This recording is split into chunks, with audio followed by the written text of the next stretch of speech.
Yo, what's going on, guys? Jake Wan here with Lore Canada, and today we got another local game for you guys while we wait for the new set of Arcasia's Island coming out next week. We're only one more week away. Can't wait. We have so much product to actually open up for you guys, and really hope you guys will be able to enjoy some of the new content that we're going to start to roll out, some new series, and maybe as well some different decks. We've been brewing.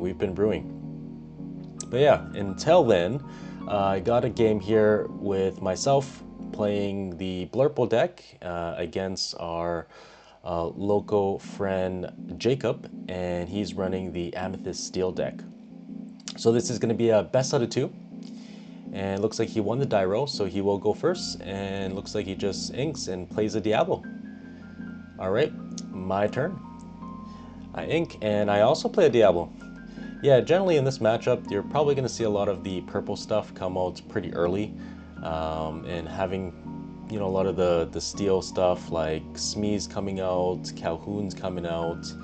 A lot of times with this type of deck, there can be so many different variations that I found. There's the aggro version that plays a lot of Maleficence, and then there's also the evasive version that also plays the Tinkerbells. And then of course there's different versions with more locations, like more mid-range and all that.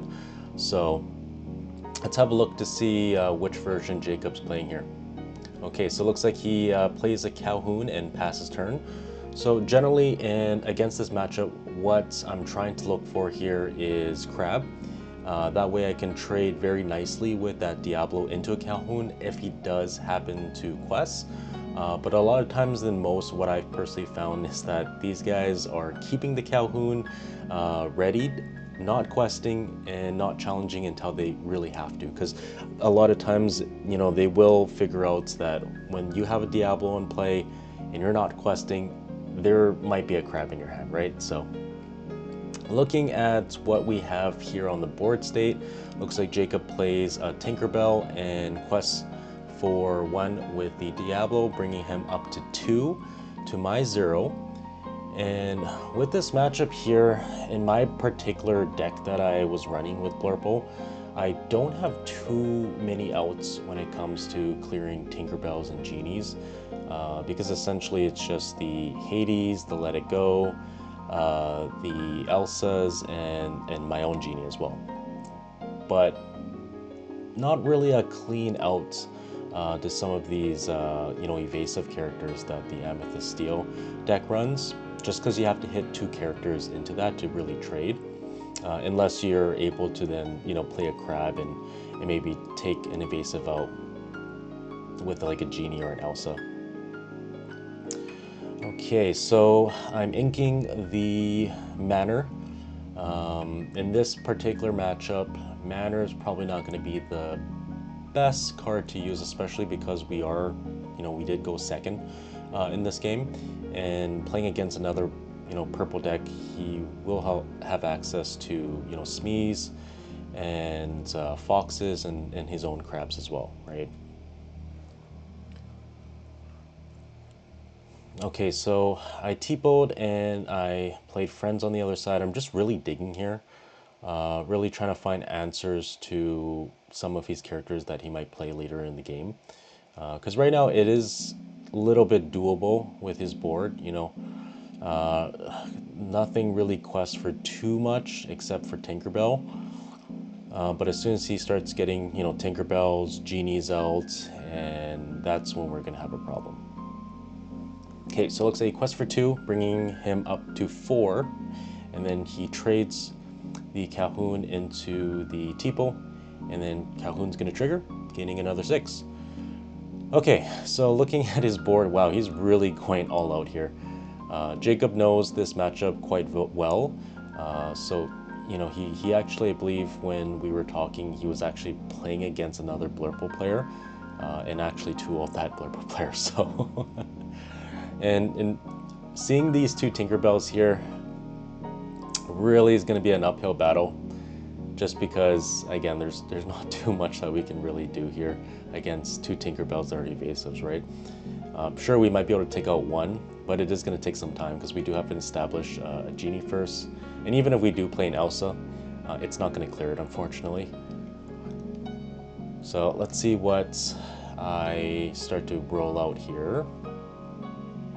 Okay, so I'm inking a crab and I'm just passing. So that tells me that I probably have a lot of bigger characters in my hand that I'm probably saving, or I have bounce characters and I don't necessarily want to play them right now because it's a huge tempo loss, especially because that crab doesn't get too much value off of that. But yeah, let us know if you guys are excited to, see some of the new decks that are going to come out, with the release of the next set here. I'm personally excited to test, Baja Blast and more Blurple variations and my Robin Hood variations. I am looking at that Ruby Emerald Robin Hood deck pretty closely. With that new Hercules action that allows you to play any character from your hand, I'm thinking of using that in combination with the Robin Hood to maybe get out a Maui Half Shark or even a big Shift Sisu. So still need to do more testing. I'm just brewing right now. Haven't play tested with any proxies or anything yet. So when we do get our product next week, hopefully we'll be able to pull all the cards that we need and be able to showcase a couple things here for you guys. Okay, so I finally dropped my genie. A little too late though, considering his board. Those Tinkerbells are just gaining so much value because they've stayed there for like what, 2 to 3 turns now. And just based off of the lore count from 0 to 11, it's going to be a difficult battle. Jacob's really good with putting on the pressure here because again he did play that rabbit, allowing him to get another card, and right now he's just chilling with those 2 Tinkerbells.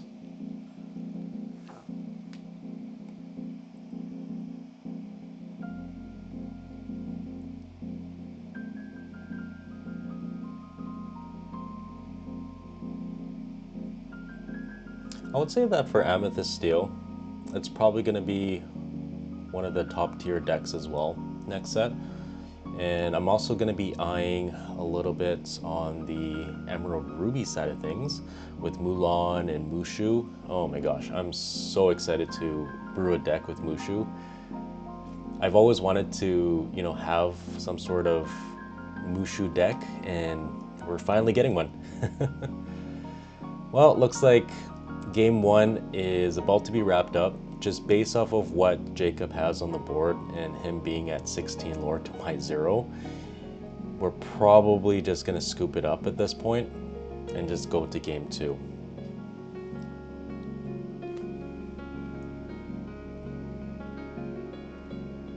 And of course, going into this matchup, I had no idea, if Jacob was going to be playing Tinkerbells or any other Evasives for that matter.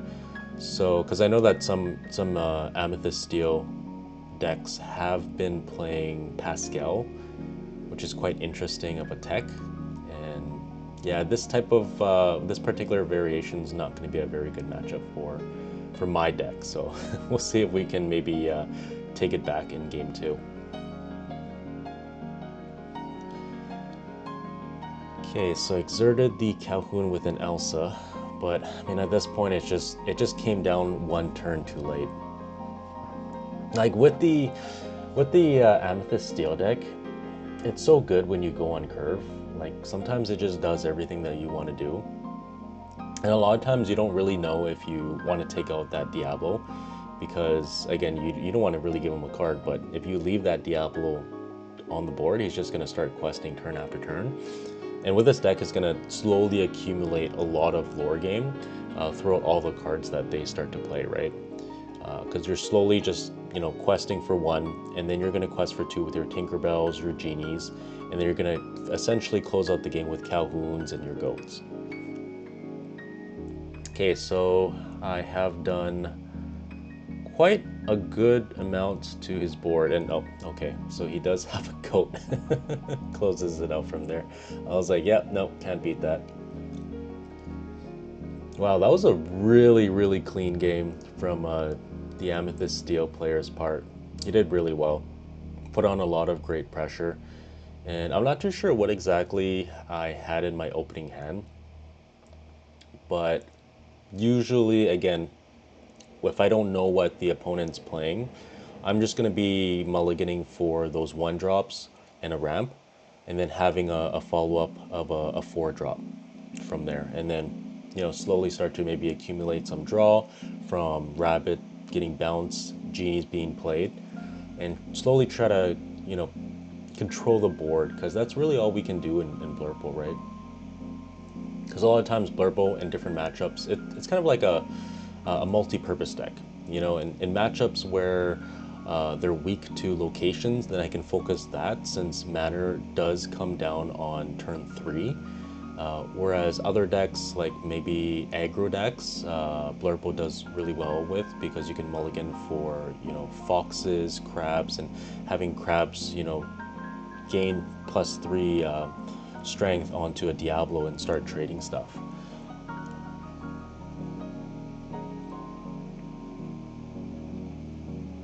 But yeah, based off of what I'm seeing with the new set for set 7 on the Blurple side of things, it does look like they're trying to make it more of an archetype with the Elsa and Annas that I'm noticing.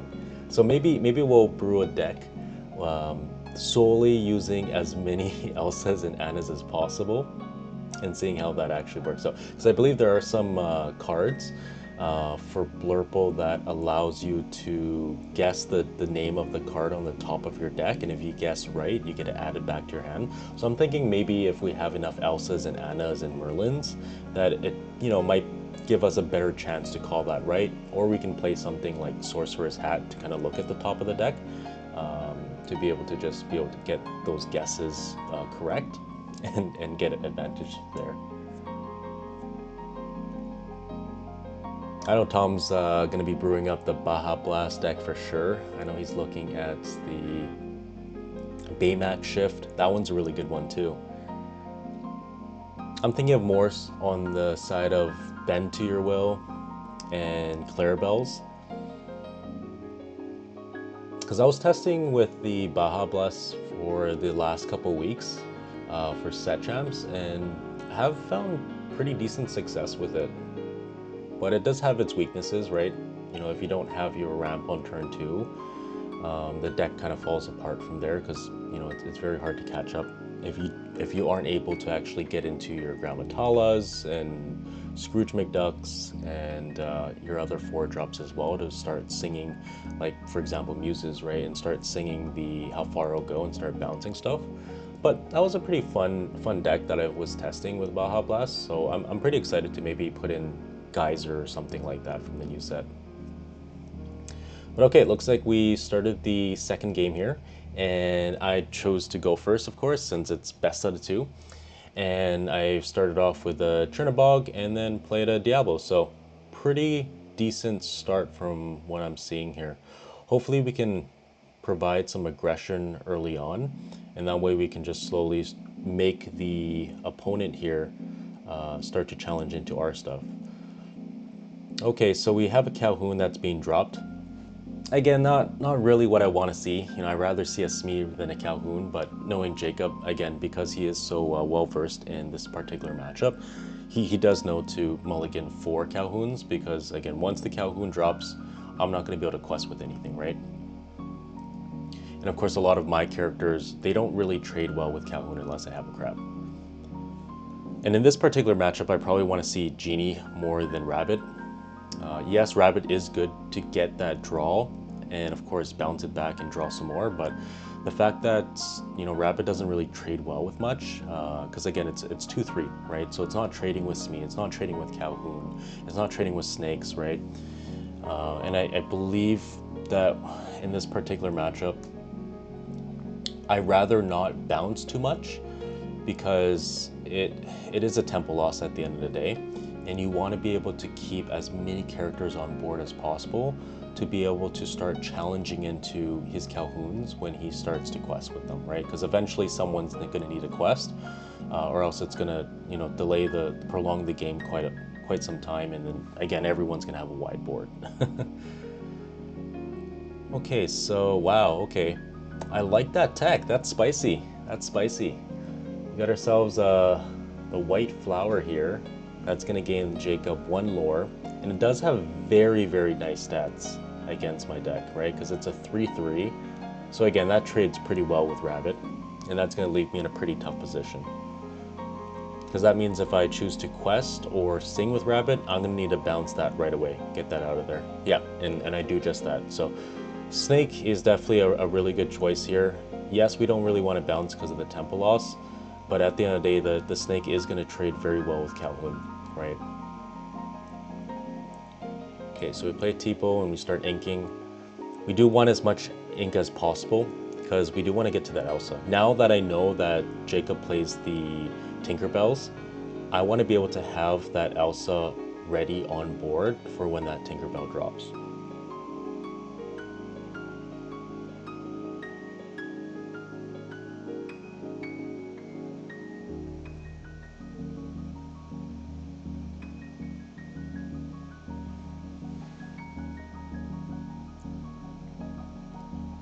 It's really nice to, look back at the games too, because this is, the first time that I'm actually watching my gameplay for this particular matchup. And again, I was still playtesting with Blurple and haven't actually played against the Amethyst Steel too often, just because no one from Lorcanada actually has Amethyst Steel aside from Wise Brooms. So a lot of this is kind of like newer interactions for me, but obviously playing the best that I can here.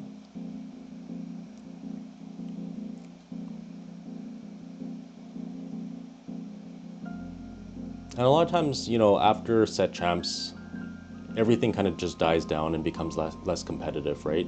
So it gives you a good chance to start to test new deck ideas and start to put in, I guess, some spicy techs, right? That a lot of people might think about playing, but don't really want to put them into their deck during set champs, because they don't want, that spicy tech to really make or break their deck, right? Okay, so we start bouncing, and here we go, another snake. So we have double snake. I'm feeling pretty good, even though that's, yeah, he has a genie. But again, my snakes can start trading with these characters. I think, looking back right now, I do recall this particular moment when I was thinking quite hard, whether or not to just quest with my snake or just trade into his white flower. I believe I do decide to actually trade in, and I think that was a mistake on my part, as if I actually started questing, even if he trade with, let's just say, Calhoun, at least that's one less character that he has on his board, and that's one more lore that I gained on my side. So let me know in the comments, if there was anything else that I could have done better. If you agree with, what I said here about just questing instead of trading at this point in the game, that'll be some pretty good insight as well.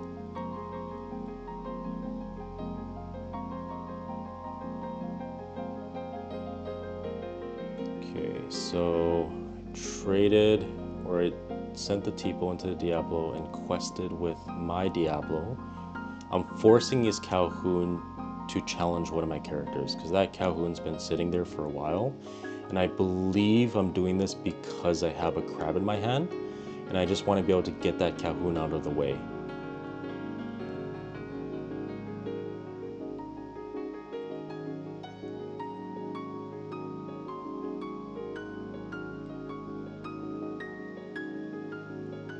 Okay, so Jacob inks a goat. And takes out the Tipo. Okay, yep, gains the 2 lore. Quest for 2, okay.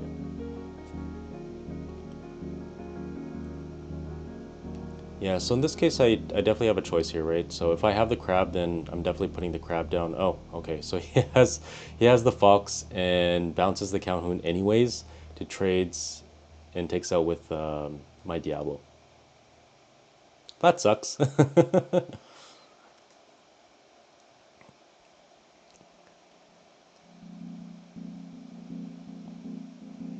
Yeah, Jacob was definitely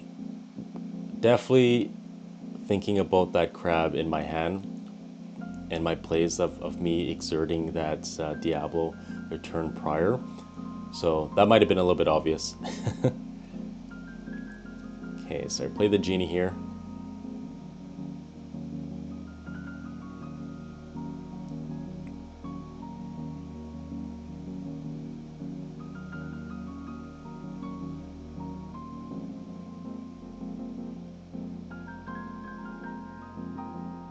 All right, played the Scrooge and trade the snake into the fox.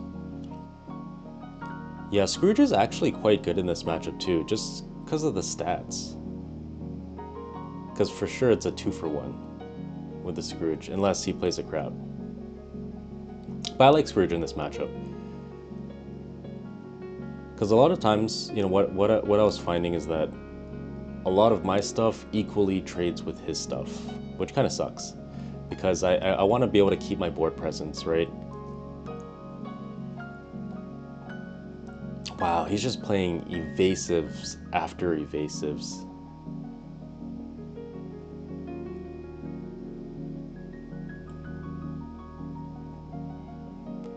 Yeah, with the new Elsa and Anna combos coming out in the new set, it looks like with the deck is gonna kind of shift focus more so on exerting the opponent's characters and just freezing them so that way they can't ready them on their turn.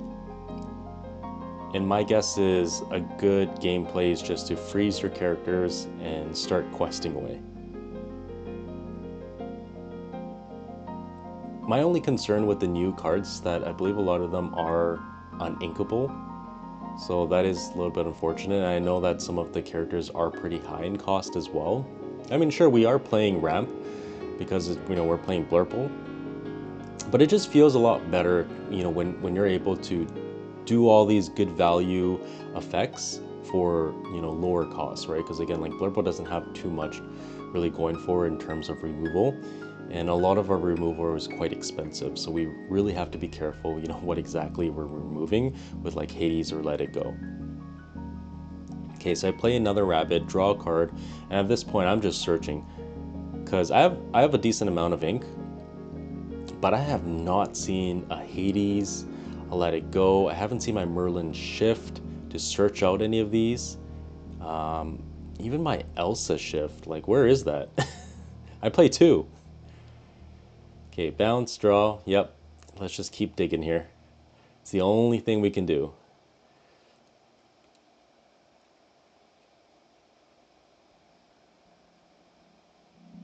I apologize on the low energy, guys. Been quite under the weather lately, but wanted to at least get something out for you guys to watch while we wait for the next set to drop next week.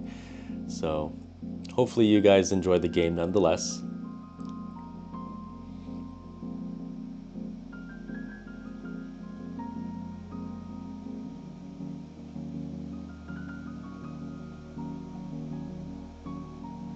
And what do you guys think about the new Enchanteds coming out in next set?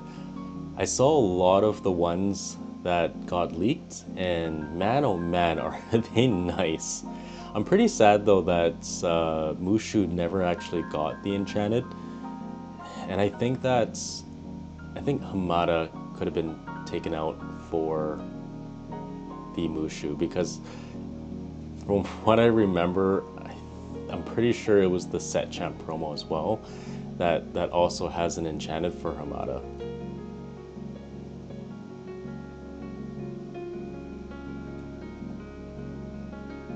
But so far, I'm loving the Enchanted. I would say it's a lot better than last set. For me, I wasn't too big of the Azurite Sea Enchanted just because they were they kind of resemble like a map, right? So there wasn't too much color on there. And personally, when it comes to full art cards, I like really brilliant, vibrant colors.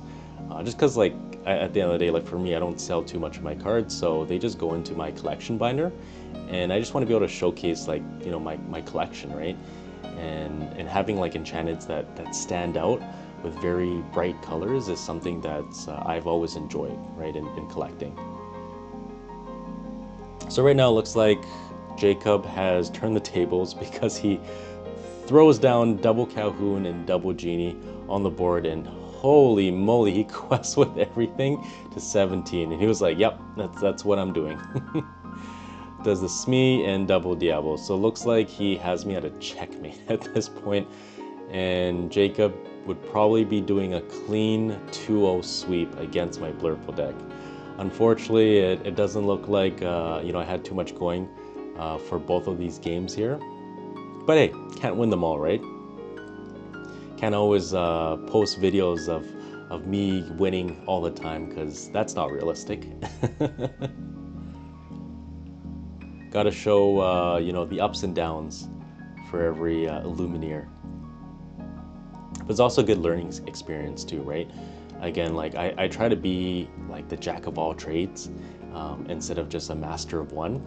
So when I'm testing out these different color pairings that I'm not generally used to, it's always very eye-opening, and different strategies and different mentality that goes into some of these matchups here.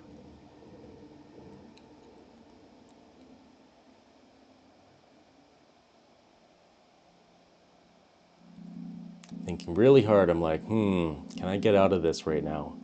I'm like, nope, I draw for rabbit, drew the card, and scooped it up. Well, that was definitely a really good game. I did enjoy watching that as well, regardless of the outcome for myself. But hey, kudos to Jacob. He's a really good player, and he knows this matchup really well, so that was a really good gameplay to watch.